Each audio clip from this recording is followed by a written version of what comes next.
Pesto means pounded, usually in a mortar and pestle.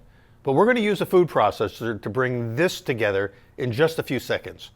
Typically, pesto is made with fresh basil and pine nuts, but in this version, created by Grant Arons at Inizio Pizza Napolitana in Charlotte, North Carolina, we're going to swap in toasted pistachios for the pine nuts, and we're going to add cream to make a beautiful light green sauce.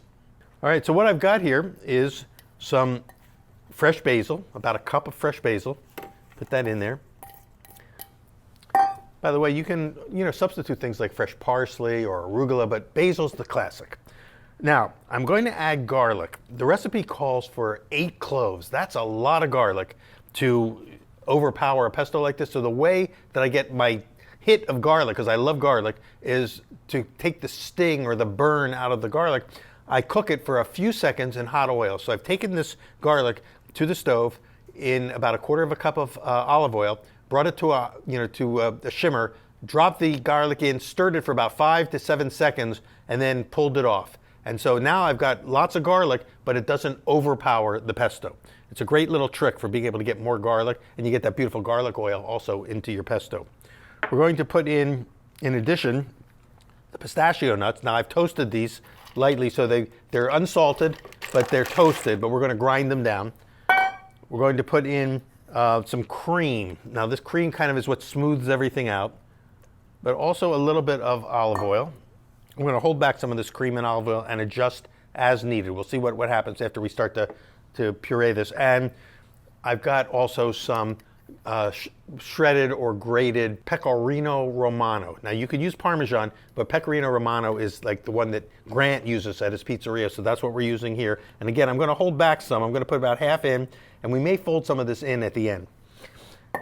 Salt, we're going to save until the end. We're going to do some tasting.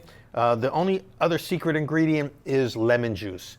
We talked about using acid in our tomato sauce. I like lemon juice in pesto because it helps to bring all the flavors to a really nice spike flavor, kind of like it peaks those flavors and allows them to explode on your palate. So that's all going in. I've got a little bit of cheese and cream left, a little olive oil left. Let's see what happens when we puree it all up. And I'm going to wait and see what we want this to be smooth. Looking good. Looking good. And see, with the mortar and pestle, it'll probably take you about 20 minutes. With the food processor, we're there now. I can see that it's a little thicker than I want, so I'm going to go ahead and put the rest of the cream in. And the rest of the olive oil. And then we'll pulse this, and then we'll taste it and see if it needs any salt. Now, the nice thing about using a salty cheese like Pecorino is that it provides the salt. So we may not need salt at the end, but if we do, we have some standing by. So at this point, the rest we can do in the bowl. We're going to transfer it into a tasting bowl, and we'll be able to use this when we make our pizza. So once again, first of all, before I take it out, I'll do a quick taste.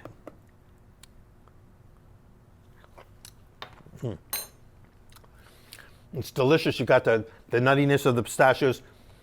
I'm going to add some more of this cheese, but I'm going to do it manually rather than pulse it because I want the texture of the cheese.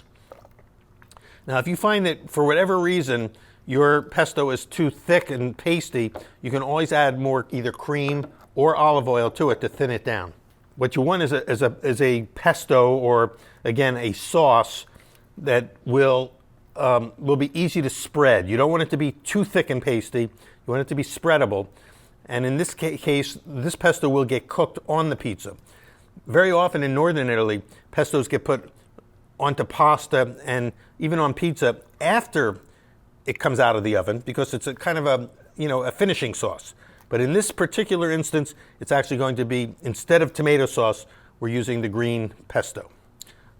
So we've got this. I'm going to get a clean spoon here, and I'm going to go ahead and fold in the rest of the Romano and just kind of fold it in, and that will give that extra little bit of saltiness. I'm not even going to add salt to this because the cheese provides enough saltiness that we don't have to add any more in.